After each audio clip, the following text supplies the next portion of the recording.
वासुदेवाय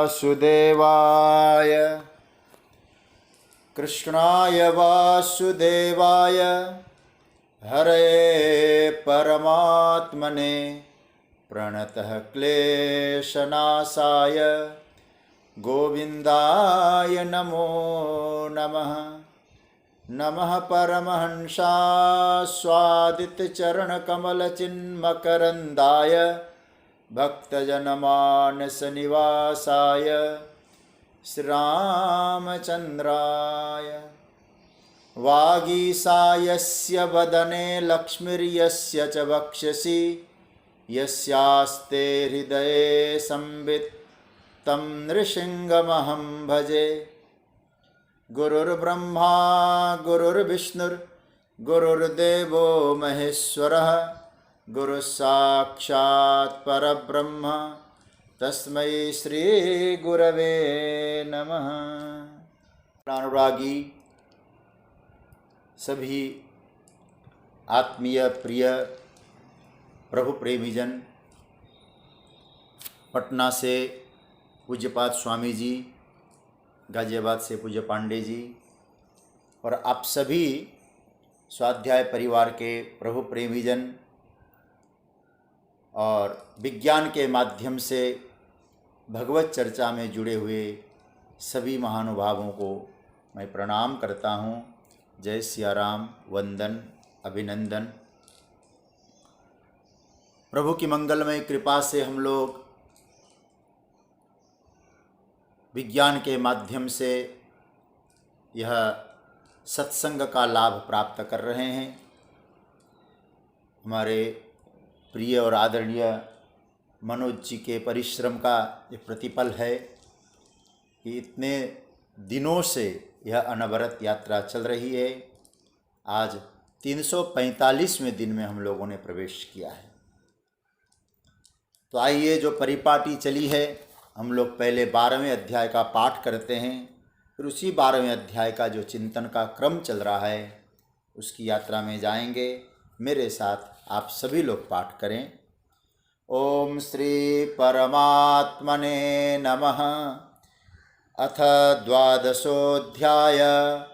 अर्जुन उवाच एवं सततयुक्ताये भक्तास्त्वां पर्युपासते ये चाप्यक्षरमव्यक्तं तेषां के योगवित्तमाः। श्रीभगवानुवाच मय्यावेश्य मनो ये मां नित्ययुक्ता उपासते श्रद्धया परयोपेतास्ते मे युक्ततमा मताः। ये त्वक्षरमनिर्देश्य मव्यक्तं पर्युपासते सर्वत्र गमचिन्त्यं च कूटस्थमचलं ध्रुवं संनियम्येन्द्रियग्रामं सर्वत्र समबुद्धयः ते प्राप्नुवन्ति मामेव सर्वभूतहिते रताः। क्लेशोऽधिकतरस्तेषामव्यक्तासक्तचेतसाम् अव्यक्ता हि गतिर्दुःखं देहवद्भिरवाप्यते। ये तु सर्वाणि कर्माणि मयि सन्न्यस्य मत्पराः अनन्येनैव योगेन मां ध्यायन्त उपासते तेषामहं समुद्धर्ता मृत्युसंसारसागरात् भवामि न चिरात् पार्थ मय्यावेशितचेतसाम्। मय्येव मन आधत्स्व मयि बुद्धिं निवेशय निवसिष्यसि मय्येव अत ऊर्ध्वं न संशयः। अथ चित्तं समाधातुं न शक्नोषि मयि स्थिरम् अभ्यासयोगेन ततो मामिच्छाप्तुं धनञ्जय। अभ्यासेऽप्यसमर्थोऽसि मत्कर्म परमो भव मदर्थमपि कर्माणि कुर्वन् सिद्धिमवाप्स्यसि। अथैतदप्यसक्तोषि कर्तुं मद्योगमाश्रितः सर्वकर्मफलत्यागं ततः कुरु यतात्मवान्। श्रेयो हि ज्ञानमभ्यासात् ज्ञानात् ध्यानं विशिष्यते ध्यानात् कर्मफलत्यागाच्छान्तिरनन्तरम् अद्वेष्टा सर्वभूतानां मैत्रः करुण एव च निर्ममो निरहंकार समदुःखसुखक्षमी संतुष्टः सततं योगी यतात्मा दृढनिश्चयः मय्यर्पितमनो बुद्धिर्यो मद्भक्तः समे प्रियः यस्मान्नो द्विजते लोको लोकान्नो द्विजते च यः हर्षामर्षभयोद्वेगैर्मुक्तो यः स च मे प्रियः अनपेक्षः शुचिर्दक्षः उदासीनो गतव्यथः सर्वारम्भपरित्यागी यो मद्भक्तः स मे प्रियः यो न हृष्यति न द्वेष्टि न शोचति न काङ्क्षति शुभाशुभपरित्यागी भक्तिमान् यः स मे प्रियः समः शत्रौ च मित्रे च तथा मानापमानयोः शीतोष्णसुखदुःखेषु समः सङ्गविवर्जितः तुल्यनिन्दास्तुतिर्मौनी सन्तुष्टो येन केनचित् अनिकेतः स्थिरमतिर्भक्तिमान् मे प्रियो नरः एतु धर्म्यामृतमिदं यथोक्तं पर्युपासते श्रद्दधाना मत्परमा भक्तास्तेतीव मे प्रियाः। ओम तत्सदिति श्रीमद्भगवद्गीतासूपनिषत्सु ब्रह्मविद्यायां योगशास्त्रे श्रीकृष्णार्जुनसंवादे भक्तियोगो नाम द्वादशोऽध्यायः। श्रीकृष्णार्पणमस्तु। प्रभु की मंगलमयी कृपा से हम लोग भक्ति योग की चर्चा में भगवान ने भक्तों के जहाँ लक्षणों की चर्चा की और वो लक्षण भक्तों में मौजूद रहते हैं, मानो उन भक्तों के लक्षणों का भगवान प्रशस्ति कर रहे हैं, मतलब उनकी प्रशंसा कर रहे हैं, उनकी महिमा का गान कर रहे हैं। मेरा भक्त कैसा होता है। हम लोगों ने अद्वेष्टा सर्वभूतानां इस पर चिंतन किया, सर्वभूतानां मैत्रः इस पर भी चिंतन हुआ, करुणः इस पर भी हम लोगों ने चिंतन किया, निर्ममो और निरहंकार इन दोनों सूत्रों पर भी चर्चा हम लोग कर चुके हैं। अब भगवान कहते हैं सम दुख सुख, मतलब सुख और दुख दोनों में सम, जिसके जीवन में समता है। भक्त कैसा होता है, सुख की परिस्थिति और दुख की परिस्थिति दोनों में ही भगवान का भक्त सम होता है। सुख दुख में जो विचलित होता है वो मय्यर्पित नहीं हो सकता है, क्योंकि इन साधनों के विषय में तो आप सुन चुके हैं कि मय्यर्पित होना चाहिए, भगवान में मन को अर्पण करने वाला, भगवान में बुद्धि को अर्पण करने वाला होना चाहिए। यदि वो व्यक्ति सुख दुख में अत्यधिक विचलित हो जाएगा तो सच्ची बात तो है वो भगवत अर्पित तो हो नहीं सकता। देखिए, इसके साथ साथ वो वास्तविक भक्ति को भी उपलब्ध होगा, इसमें भी थोड़ा संदेह ही करना चाहिए। ऐसे लोगों में अक्सर देखा जाता है कि थोड़ा सा दुख क्या आया कि आसमान को सर पे उठा लिया,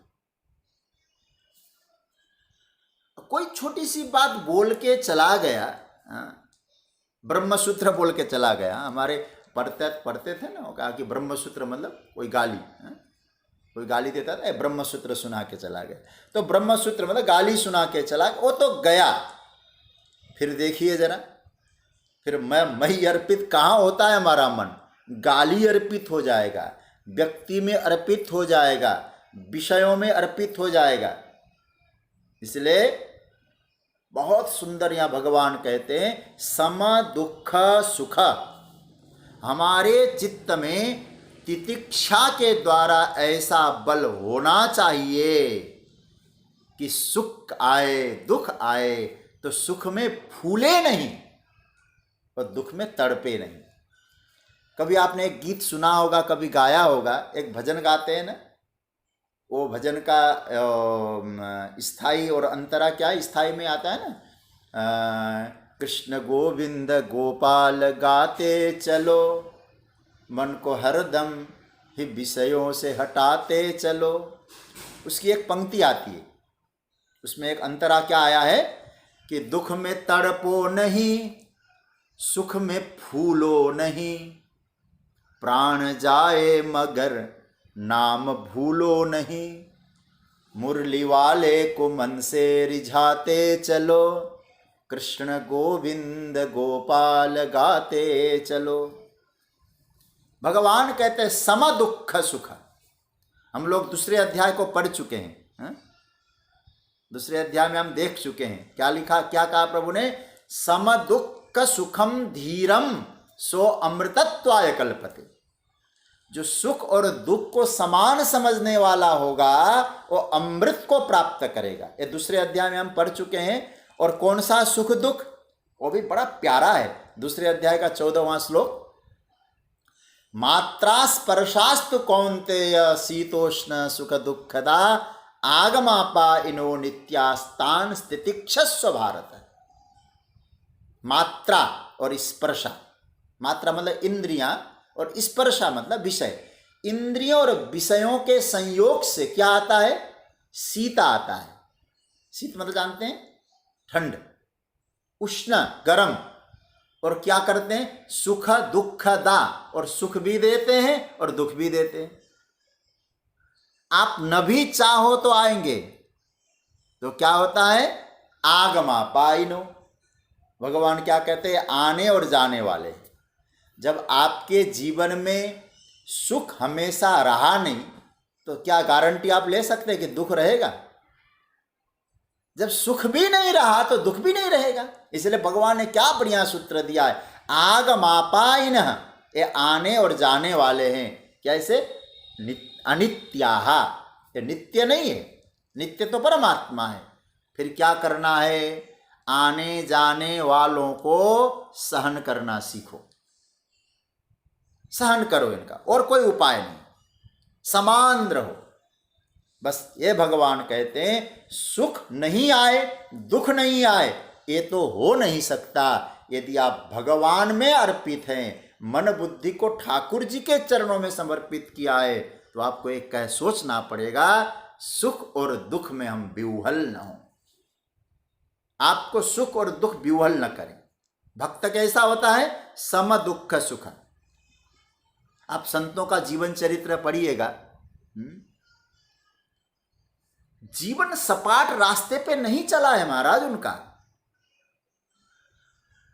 आप सोचना, तुकाराम को पढ़िए, नरसी को पढ़िए, मीरा को पढ़ें, आप सब जानते हैं मतलब क्या हुआ, समान आए हैं उनके जीवन में भी। ऐसा नहीं कि सुख दुख नहीं आया, लेकिन समान रहे, विचलित नहीं हुए, विह्वल नहीं हुए।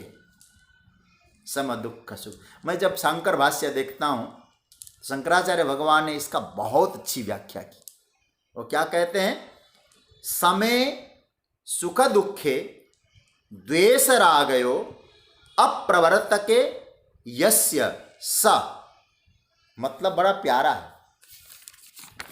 क्या कह रहे हैं मतलब, कहते हैं ऐसा नहीं है कि मेरे भक्त के जीवन में उसके चित्त में सुख दुख नहीं आते। देखो भाष्य की भाष्य देखना शंकराचार्य का, ऐसा नहीं कि उसके जीवन में सुख दुख नहीं आते, मतलब आते हैं लेकिन सुख और दुख उसके चित्त को छूते नहीं। देखो ये बहुत बढ़िया बात कहते हैं। क्यों? बोले उस सुख दुख में इतनी ताकत नहीं होती है कि उस भक्त के जीवन में सुख के प्रति तो राग जगा दे और दुख के प्रति द्वेष जगा दे। समझ रहे ना बात को, कितनी बढ़िया बात। द्वेष रागयो हो, क्योंकि सुख आता है तो राग बढ़ता है, दुख आता है तो द्वेष बढ़ता है। लेकिन मेरे भक्त के चित्त में सुख दुख आएंगे तो सुख में राग नहीं जगता है और दुख में द्वेष नहीं जगता है। सुख में आसक्ति और द्वेष से विरोध मेरा भक्त कभी करेगा ही नहीं। मुझे ऐसा लगता है गीता के भाष्य में इतनी बढ़िया चिंतन तो मिलना मुश्किल है। क्या कहते हैं? द्वेष राग है, सुख आए दुख आए, सुख के प्रति राग नहीं और दुख के प्रति द्वेष नहीं। शंकराचार्य भगवान का चिंतन है, ऐसा लगता है। मतलब क्या है? देखो, सुख की एक हमारे शास्त्रों ने अनुगामी वृत्ति बताया। अनुगामी वृत्ति किसको कहते जानते हैं? छाया की तरह चलने वाली वृत्ति, उसके पीछे पीछे चलने वाली वृत्ति। जैसे गाय अभी अभी नई गैया ब्याही है ना, तो बछड़ा साथ साथ चलता है ना। तो आप सोचना, सुख की जो अनुगामी वृत्ति है, जो संस्कृत जानते हैं वो जानते हैं, अनुगामी जो वृत्ति है उसको कहते हैं राग, और दुख की जो अनुगामी वृत्ति है उसको कहते हैं द्वेष। ये कभी आते हैं जाते हैं, राग द्वेष नहीं होता है। मतलब आया और चला गया। मतलब सीधी सी बात कहूं, मेरा भक्त सुख पाने में और दुख को भगाने में सारा प्रयत्न लगाता नहीं, सारी ऊर्जा उसमें नहीं लगाता नहीं। और सज्जनों में एक निवेदन आपसे करूं, चिंतन करिएगा, हमने पूरे जीवन में क्या किया है? दुख को भगाने में लगे हैं और सुख को पाने में लगे हैं और पाए हुए सुख को सुरक्षित करने में लगे हैं। मैं आपको कह सकता हूं, छाती पे हाथ धर के कहिए, क्या आप इसमें पूरे सफल हुए? दुख को भगाने में, सुख को पाने में और पाए हुए सुख को हमेशा स्थायी बनाने में लगे, हम लोग सफल हुए हैं क्या? अरे भाई, जहां मेरी कुछ चलती ही नहीं है, उस नहीं चलने वाली चीज में हमने अपना ऊर्जा का अपव्यय किया है। और भक्त अपनी ऊर्जा का वहां व्यय नहीं करके अपनी ऊर्जा को परमात्मा के चरणों से जोड़ता है, वहां लगाने में प्रयास करता है। क्या कहते शंकराचार्य भगवान इसलिए कहते हैं, सुख दुख हो पर द्वेष रागयो अप्रवर्तके। क्या ब्यूटी है महाराज! ऐसा अंतकरण का बल हो, राग और द्वेष प्रवृत्त न हो सुख दुख आने पर। क्यों? बोले उस भक्त का जो मन है ना, न सुख में अर्पित है, न राग में अर्पित है, न द्वेष में अर्पित है, न दुख में अर्पित है। कहाँ है? भगवान कहते हैं, मयि अर्पित मनो बुद्धिर यो मद भक्त समय प्रिय। ये 12वें अध्याय में भगवान को कितना प्यारा लगा होगा। मयि अर्पित, ये 13वां 14वें श्लोक में भी कहा है ना, मयि अर्पित। कितना कहा है, मयि मयि मयि, मुझ में अर्पण करो, मयि अर्पित मनो।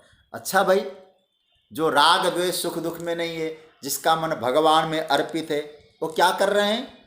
बोले गीता का स्वाध्याय कर रहे हैं, कथा सुन रहे हैं, भगवान की पूजा कर रहे हैं, माला जप रहे हैं। मन कहाँ है फिर? वहीं है।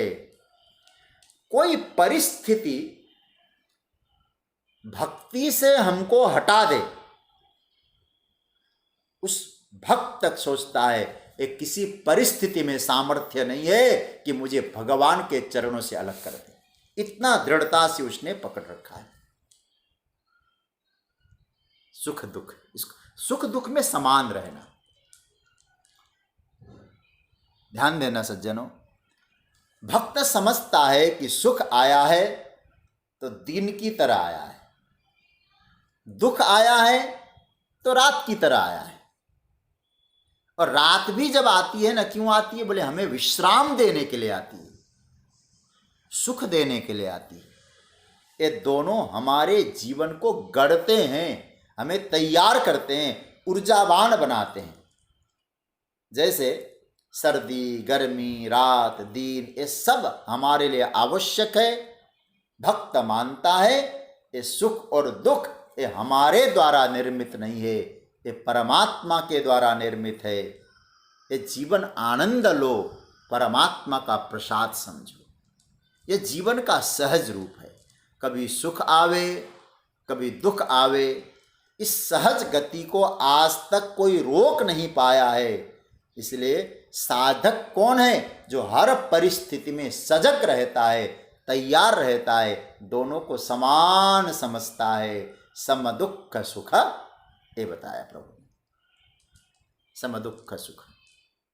पर एक थोड़ा सा हम लोग भौतिक जगत में रहते हैं, व्यवहारिक धरातल पर भी हम लोग थोड़ा चिंतन करने का प्रयास करें सज्जनों, तो हम लोग प्राय बोलते रहते हैं सुख दुख क्या है? बोले एक ही सिक्के के दो पहलू हैं। लेकिन आप विचार करना, सुख के पीछे ही दुख छिपा रहता है। कभी इस पर थोड़ा चिंतन करिएगा। आज जो सुख हम ले रहे हैं ना, उस सुख के पीछे दुख छिपा रहता है। मतलब, और सुख आया दुख छिपा है, दुख आया सुख छिपा है, उसका ही साथी संगी है। इन दोनों में आज तक कभी तलाक नहीं हुआ है, डाइवोर्स नहीं हुआ है, और तलाक का कोई उपाय भी नहीं है सज्जनों, तलाक हो जाए। दोनों सदा से साथ रहे आए हैं, रहते हैं और रहेंगे। लेकिन जब जीवन में दुख आता है ना, उसके पीछे जो सुख छिपा रहता है, हमारी आंखें क्या है? हमारी आंखों की जो सीमित दृष्टि है ना, एक संकीर्ण दृष्टि हमारी आंखों की, मतलब एक दायरे में रहती है, एक परिधि को ही देख पाती है। तो उसका परिणाम क्या होता है? जो सामने होता है ना, हम लोग उसी को देख लेते हैं। जो छिपा होता है वो हम लोग देख नहीं पाते उसको, और छिपा अवश्य रहता है। क्यों? और सच्ची बात तो बुरा मत मानना, हम लोगों ने उसे देखने का कभी प्रयास नहीं किया, उसे निरीक्षण करने का कभी प्रयास नहीं किया। यदि हम लोग धैर्य पूर्वक उसको देखने का प्रयत्न करें तो अवश्य पहचान होगी। मतलब सुख का अनिवार्य दुख है और हर दुख का अनिवार्य सुख है, कंपलसरी है, निश्चित है ऐसा। अच्छा, एक छोटा सा आज मैं आपके सामने एक चिंतन रखता हूं। यदि दुख हम कम करना चाहें तो क्या करें? मैं बताऊं आपको, शायद आप लोग पहली बात कहते ही तो आप पचा नहीं पाएंगे। यदि हम दुख कम करना चाहते हैं तो मैं कहूंगा सुख को भी कम करिए। लेकिन ये बात तुरंत पचा नहीं पाएंगे आप। अगर आप अपना सुख बढ़ाना चाहते हैं तो दुख भी बढ़ाइए। आप कहेंगे आज क्या बोला जा रहा है? दुख बढ़ाना चाहे तो सुख बढ़ाइए। आप सोचना, इस भूमि पर, इस धरती पर अद्भुत घटना घटी है। जमीन पर, हमारे भूमि पर जितना सुख बढ़ता गया है ना, उतना ही दुख भी बढ़ता गया है। यह एक सच्चाई है। अच्छा, विज्ञान ने अनेक उपाय किए हैं। किस लिए उपाय किए? सुख बढ़ाने के लिए उपाय किए।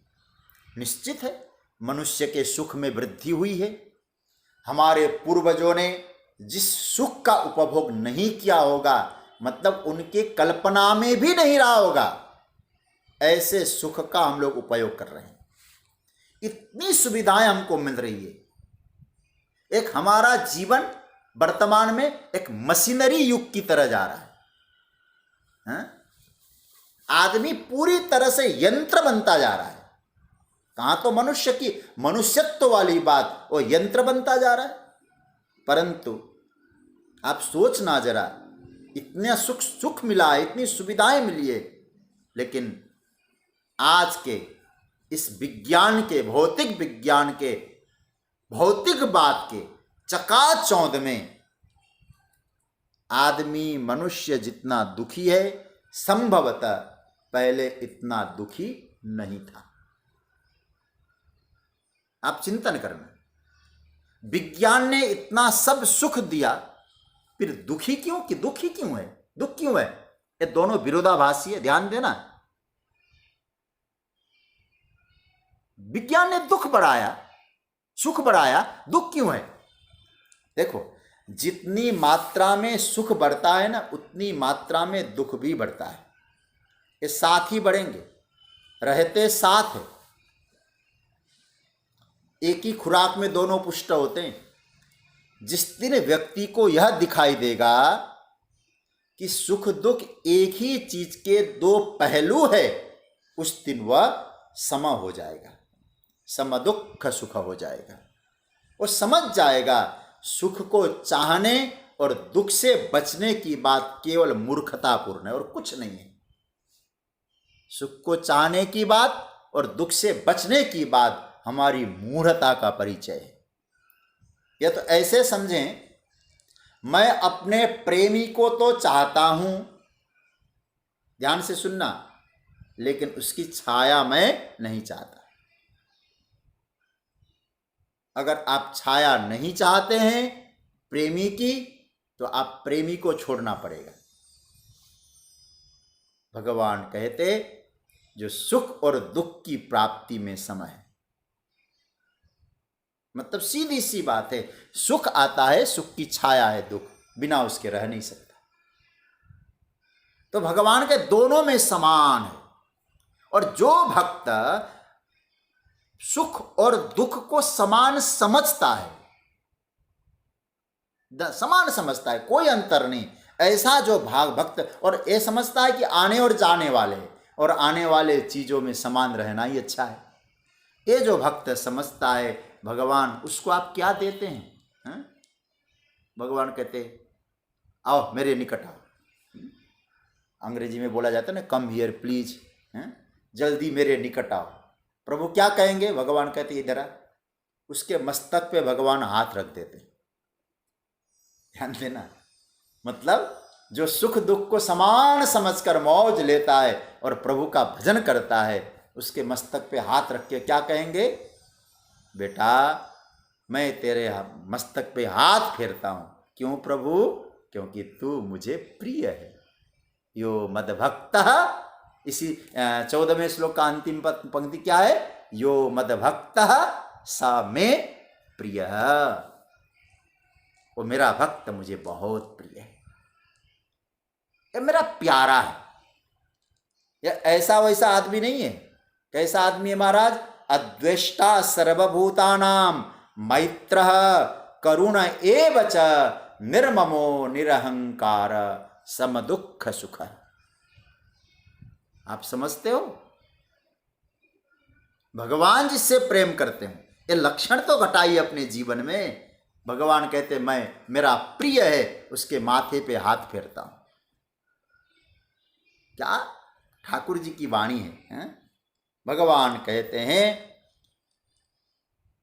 वो मेरा प्रिय है, मतलब उसको टेढ़ा मेढ़ा देखने की कोई हिम्मत नहीं कर सकता, क्योंकि मेरा हाथ है उसके ऊपर। ये भक्त के, आप लोग ये पंक्ति बहुत गाते रहते हैं ना, जेहि पर कृपा राम की होई तेहि पर कृपा करहि सब कोई, ऐसा गाते रहते हैं ना आप लोग। लेकिन कई लोग तो कहते रामचरितमानस में लिखा है ऐसा। बोले रामचरितमानस की पंक्ति नहीं है, पहली बात तो बता दें। लोग कहते जा पर कृपा राम की होई ता पर कृपा करे सब कोई, रामायण में लिखा है। समझ में नहीं आया कहाँ लिखा है भाई रामायण में। हाँ, कभी कभी लगता है तो ग्रंथ पढ़ना चाहिए हम लोगों को। रामायण की पंक्ति नहीं है, कहीं की हो, लेकिन अच्छी है। अच्छा, जो भगवान का बन गया, प्रभु का प्रिय बन गया, किसी की हिम्मत ही नहीं है उसका कोई कुछ बिगाड़ सके। यो मद्भक्त समेत। अब पहले वाली बात नहीं रही, अब तो उसके हो गए हम। किसी सूफी ने बहुत अच्छी बात कही है, नोट करने जैसी बात। कोई पूछता नहीं था जब तक बिका न था।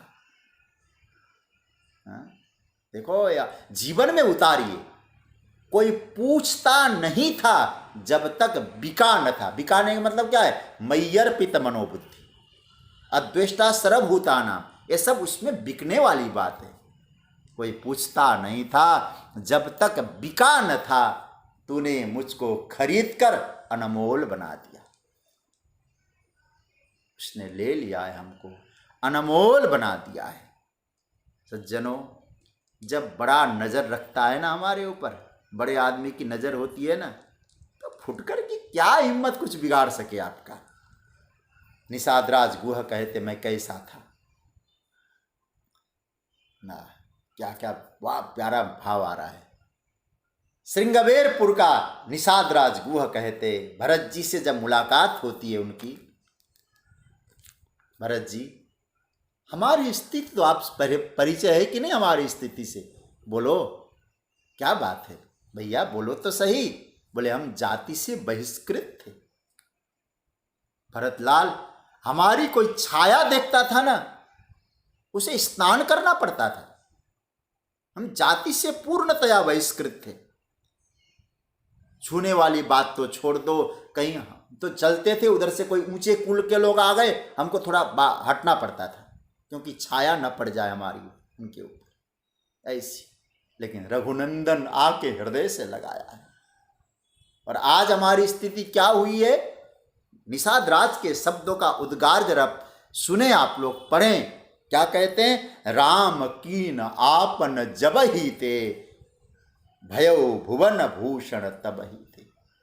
भरतलाल, जब से राम ने अपना बनाया है, राम के हो गए हैं ना, तब से क्या स्थिति हो गई? जब से, देखो यहाँ पंक्ति कितनी बढ़िया है, राम कीन आपन जबहि ते, जब से किया है, भयो भुवन भूषण तबहि ते, जबहि तबहि, ये दोनों शब्द बड़े प्यारे हैं। जब हुआ उधर से, तब एक काम बन गया। जिस समय राम ने स्वीकारा, उसी समय हम अनमोल हो गए।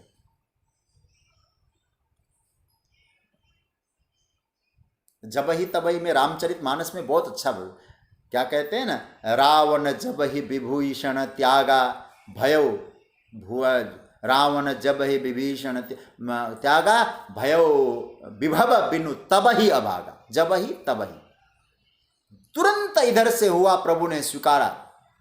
क्या स्थिति हुई? भयो भुवन भूषण तबहि ते। कैसे हुए आप? निषाद राज गुह ने कहा, भरतलाल, जैसे कोई सुंदर कीमती गहने को पहनना चाहता है, हाँ सुन रहे हैं ना, जैसे कोई कीमती गहने को पहनना चाहता है, उसी तरह से अब तो लोग मुझे पहनना चाहते हैं, क्योंकि सब राम के प्रेम का प्रभाव है। ये भक्त के उद्गार है, स में प्रिय। मैं क्या बताऊं महाराज, भक्त की कितनी महिमा है।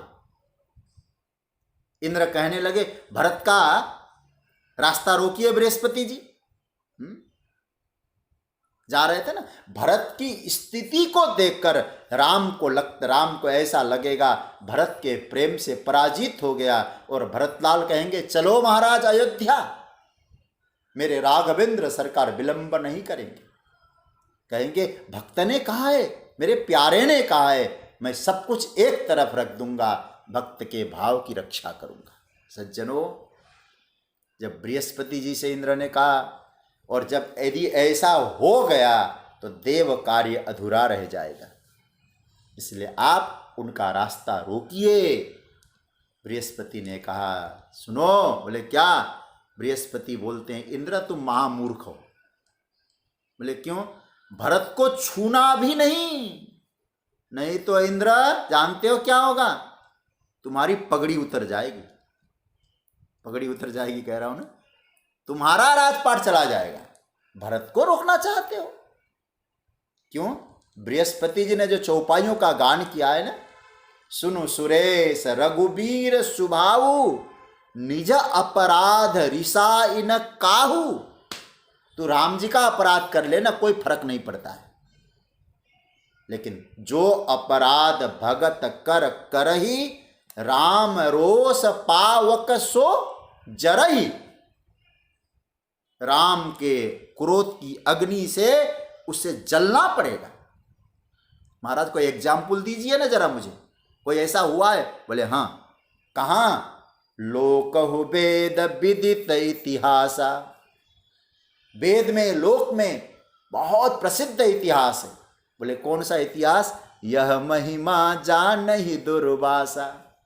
दुर्वासा जी से जाके पूछ लो एक बार। भक्त का अपराध करने का फल क्या होता है, दुर्वासा जी बहुत डिटेल में बता देंगे। और भक्त के अपराध के फल पर तू पीएचडी कर लेना फिर, है? अरे महाराज, सुदर्शन चक्र से दुर्वासा जी को ऐसे खदेड़ दिया, मैं खदेड़ा शब्द का प्रयोग कर रहा हूं, भागे नहीं, खदेड़ा गए, खदेड़े गए महाराज। मेरे भक्त का अपराध करते हैं महाराज। भागते भागते परेशान हो गए। भक्त को तुमने सताया है ना, भगवान के लिए भुगत लो, अब जितना भुगतना है। मेरे भक्त, क्योंकि जिसका मैं सम्मान कर रहा हूं सा मैं प्रिय है, मुझे बहुत प्यारा है मेरा भक्त। इन लक्षणों से युक्त भक्त। एक बहुत प्रसिद्ध चर्चा है ना, आप लोगों ने सुनी होगी, मुझे याद आ रही है आज, बहुत दिनों के बाद।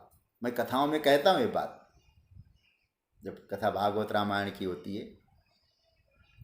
एक बार मनुष्य ने कहा सबसे जगत में बुद्धिमान हम लोग हैं, बुद्धिमान हम लोग हैं। कैसे? तो मानव कहे कि मैं बड़ा, तो तुरंत कहा तू पृथ्वी पर क्यों पड़ा। देखो, फिर पृथ्वी पर मानव पड़ा है, तो मानव को धारण करने वाली कौन? धरती। तो पृथ्वी ने कहा मैं बड़ी हो गई। तो कहते पृथ्वी कहे कि मैं बड़ी, तो शेष नाग पर क्यों पड़ी। और आप जानते हैं ना पृथ्वी कहाँ है? शेष पर। तो शेष नाग ने कहा हम बड़े हैं। शेष कहे कि मैं बड़ा, तो शिव के गले में क्यों पड़ा। तू तो शिव के गले में जाके पड़ा है। तो शिव ने कहा हम बड़े हैं। बोले शिव कहे कि मैं बड़ा, कैलाश में जाकर क्यों पड़ा। वो कैलाश में जाके, और कैलाश कहे कि मैं बड़ा, तो रावण के हाथों में क्यों पड़ा। बलात् कैलाशे पी तदिवसतो विक्रमयत। कैलाश हिला दिया था महाराज रावण ने, उठा लिया था। कैलाश कहे कि मैं बड़ा, रावण के हाथों में क्यों पड़ा। रावण कहे कि मैं बड़ा, बाली के काख में क्यों पड़ा। या बाली के काख में 6 महीना बाली ने अपने काख में दबा के रखा था, इतना बलशाली बाली। रावण कहे कि मैं बड़ा, बाली के काख में क्यों पड़ा। अब बाली कहे कि मैं बड़ा, राम के चरणों में क्यों पड़ा। बाली का क्या भाव है ना। अब नाथ करि करुणा बिलोकहूँ, देहु जो बर मागहूँ। बाली के उद्गार, जहि जो निजन्मो कर्म बसतः राम पद अनुराग हूँ। यह तनय मम सम विनय बल, कल्याण प्रद प्रभु लीजिए। गहि बाह सुर नर नाह अंगद, दास आपन कीजिए। बाली राम जी के चरणों में पड़ा। बाली कहे कि मैं बड़ा, तो राम के चरणों में क्यों पड़ा। अब राम कहे कि मैं बड़ा, तो भक्तों के हृदय में क्यों पड़ा। तो इसका मतलब क्या है, जो भक्तों, जो भगवान को भी अपने भक्त अपने हृदय में रख सके, वो सबसे बड़ा है। इसलिए बहुत बढ़िया सूत्र आता है, मयि अर्पित मनो बुद्धि यो मद भक्त समे प्रिय। मुझे बहुत प्यारा है। तो सज्जनों, क्या कहते हैं, समे प्रिय, भक्त मुझे बहुत प्यारा है। ऐसा भक्त, इन लक्षणों से युक्त भक्त। तो निर्ममो, निरहंकार और सम दुख सुख, सम दुख और सुख को समान समझकर मेरा भजन करता रहता है, मन को मुझ में ही अर्पित करता है, न सुख में मन अर्पित करता है न दुख में मन अर्पित करता है, वो भक्त मुझे बहुत प्रिय है। और कौन सा भक्त प्रिय है महाराज? क्षमी। ये बड़ा प्यारा सूत्र है। क्षमी शब्द 13वें श्लोक का अंतिम। अद्वेष्टा सर्वभूतानां मैत्रः करुण एव च निर्ममो निरहंकार समदुःख सुख क्षमी। क्षमाशील, क्षमावान जो होता है मुझे बहुत प्रिय है। थोड़ा शंकराचार्य जी की पंक्ति देखते हैं, क्या कहते हैं? क्षमावान आकृष्ट अभिहतो वा अभिप्रिय एव आस्ते। मतलब किसी के अपराध के संदर्भ में भी चित्त में विकार का स्फुरण होता नहीं है, उसका नाम है क्षमा। मैं रिपीट कर रहा हूं, अपराध के कारण चित्त में, किसी के अपराध के कारण जिस भक्त के चित्त में विकृतियां उत्पन्न नहीं होती, मेरे ऊपर भले अपकार किया है, उसका नाम है भक्त, क्षमा, क्षमी। देखो, यह सर्वोत्तम क्षमा है। और दूसरे प्रकार की एक और क्षमा है, विकार का स्फुरण हो जाने पर वो विकारों को क्रियान्वित नहीं होने देता, ये सेकंड प्रकार की क्षमा है। विकार तो उत्पन्न होते हैं लेकिन उनको क्रियान्वित नहीं होने देता, एक्टिव नहीं होने देता उन विकारों को। और सेकंड प्रकार, पहले प्रकार का कौन हुआ? जो उसके हृदय में विकार उत्पन्न नहीं हो किसी के अपराध करने के बावजूद, वो तो हो गया श्रेष्ठ क्षमी। दूसरा, विकार तो उत्पन्न हो रहे हैं, धर्म मर्यादा के बारे में सोचकर वो विकारों को क्रियान्वित करने से रोकता है, वो हुआ सेकंड प्रकार का क्षमी। विकार तो उत्पन्न हो जाते हैं कभी कभी, लेकिन विकार इतने बलवान नहीं है कि विकार मुझ पर भारी पड़े। क्यों? मैं बलवान हूं। याद रखना, फिर क्या होना चाहिए? बलवान ही तो दूसरे पर भारी पड़ना चाहिए ना। तो विकारों से आप बलवान है, आप में बल है, तो विकारों पर आप भारी हैं। बोले ताकत आई कैसे? बोले क्षमा, क्षमा से। बोले क्षमा किसका नाम है? ध्यान देना सज्जनों, ये पकड़ने जैसा सूत्र है। क्षमा बल का नाम है, बल, ताकत, उसका नाम है क्षमा। क्योंकि यदि मैं विकारों से अधिक बलवान हूं तभी तो मैं क्षमा कर सकता हूं। यदि आप उन विकारों से अधिक बलवान नहीं है तो आप क्षमा कैसे करेंगे दूसरे को? और याद रखना, यदि विकार बलवान है हमसे तो मैं कमजोर हूं, तो मैं किसी को क्षमा कर नहीं सकता हूं। फिर वो क्षमा नाम का गुण मुझ में नहीं आएंगे। तब क्या करूंगा? मैं मारूंगा उसको, वैमनस्य करूंगा उससे, शत्रुता रखूंगा उससे, और अद्वेष्टा जो का द्वेष भाव पैदा करूंगा मैं।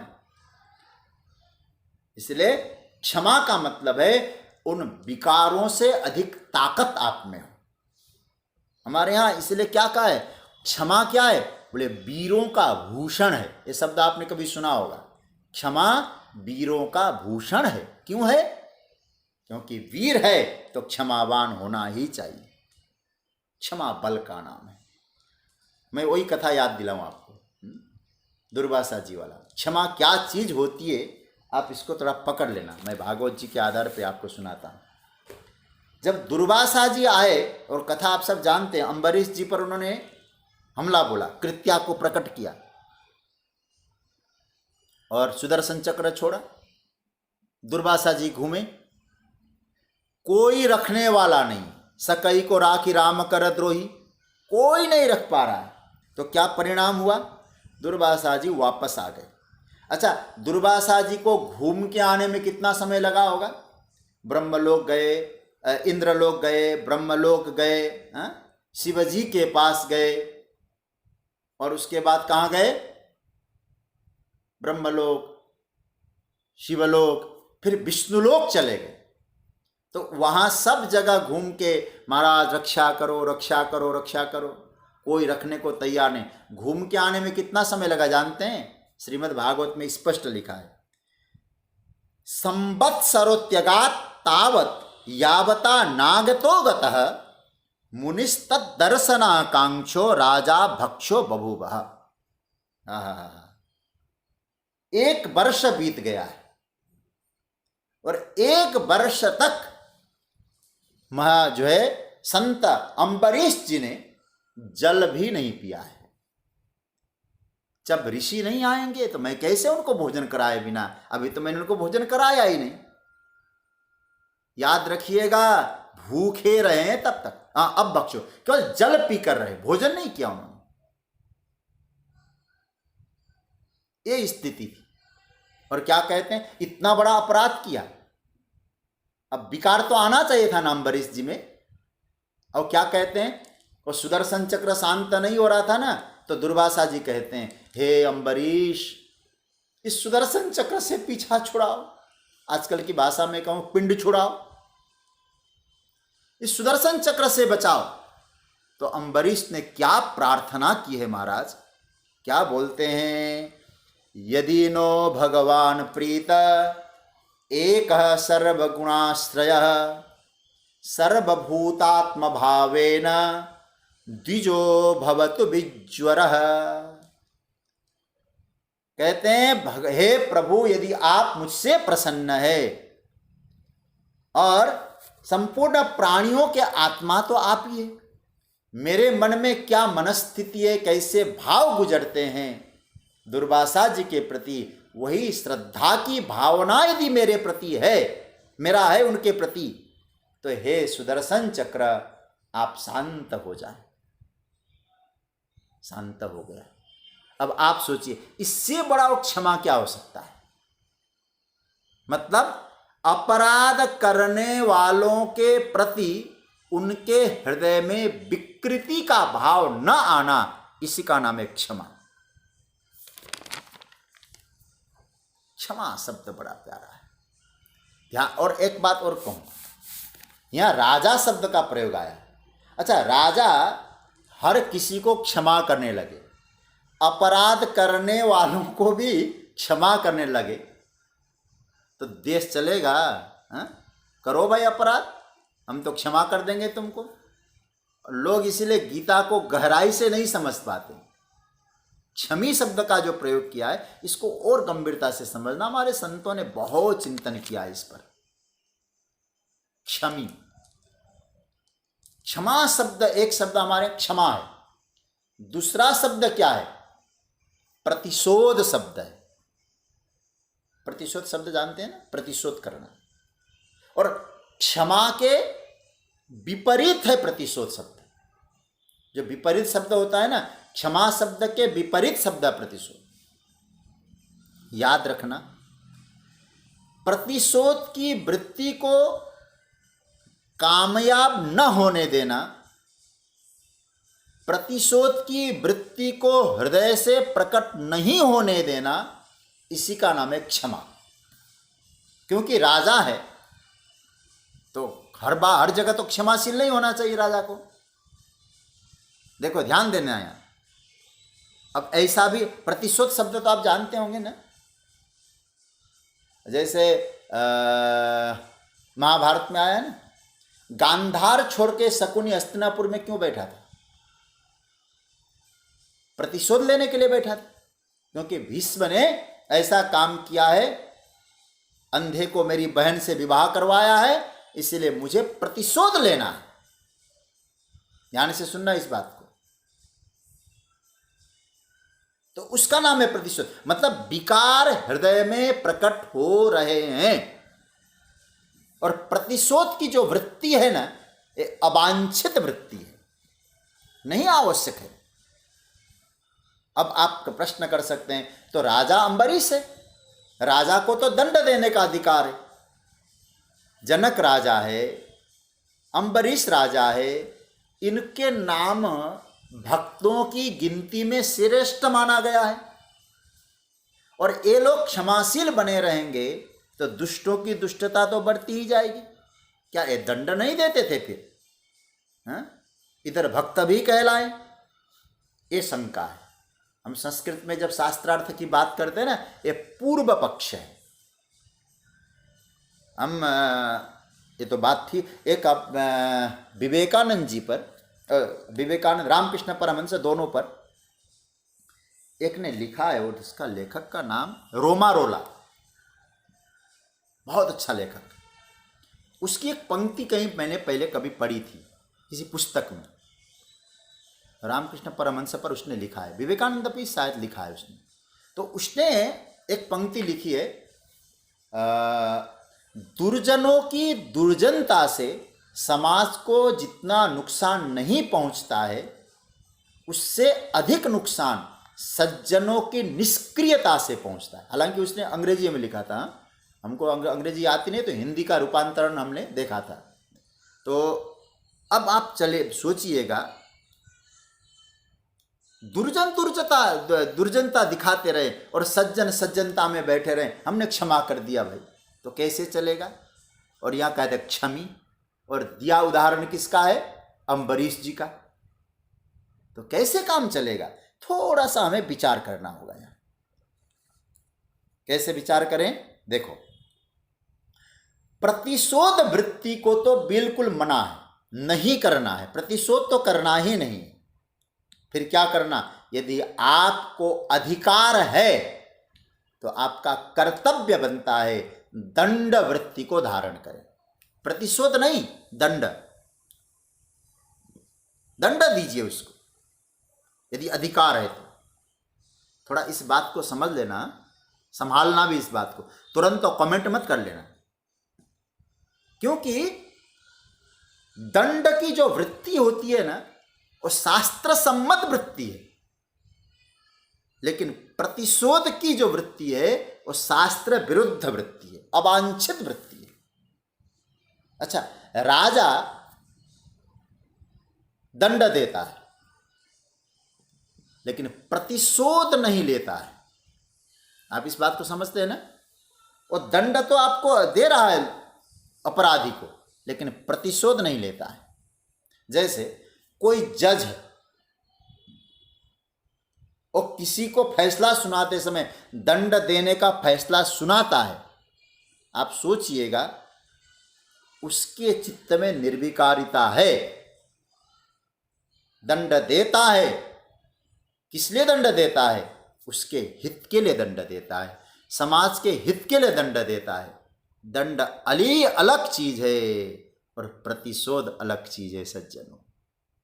इसलिए जो दंड जो वृत्ति है ना, ये दंड वृत्ति क्षमा वृत्ति का विलोम नहीं है, विपरीत नहीं है, प्रतिशोध विपरीत है।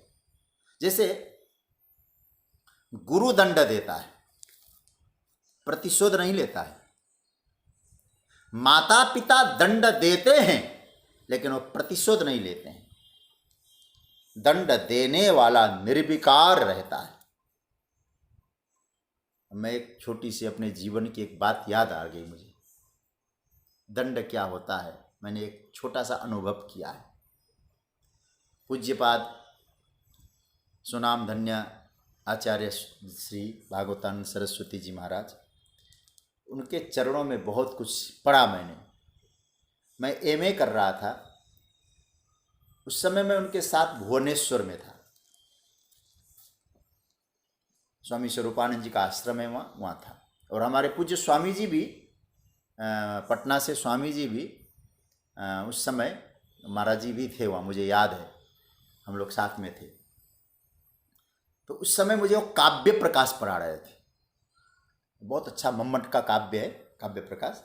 मुझे एमए के कोर्स में था तो मैं उनसे पढ़ता था, बहुत पढ़ाते थे मुझे, उन्होंने पढ़ाया। तो एक दिन शायद आलस्य, प्रमाद या किसी कारण से जो उन्होंने पढ़ाया, मैं उनको सही जवाब नहीं दे पाया और इधर उधरम करके कोई जवाब देने की कोशिश की तो बहुत नाराज हुए। बोले तुम अपने मनगढ़ंत बातें सुनाते हो, इसका मतलब जो मैंने पढ़ाया तुमने बिल्कुल नहीं पढ़ा। खूब महाराज जो मुझे बोलना था, हालांकि वो महाराज जी को कभी कभी क्रोध आता था तो एकदम उनका पावर भी ऊपर चला जाता था, तो क्रोध में खूब उन्होंने वो किया। तो मैं चलो कोई बात नहीं, थोड़ा बुरा भी लगा, आंखों से आंसू भी आ गए, गलती तो मेरी थी। अब कहते हैं कि तू इतना करते हो, कल से तुमको पढ़ाएंगे नहीं। तो यहाँ तक कह दिया, और यहाँ तक बोले तुम मेरे साथ रहने लायक नहीं हो, तुम पढ़ते नहीं हो। तो मैं चुपचाप हो गया, रो पड़ा।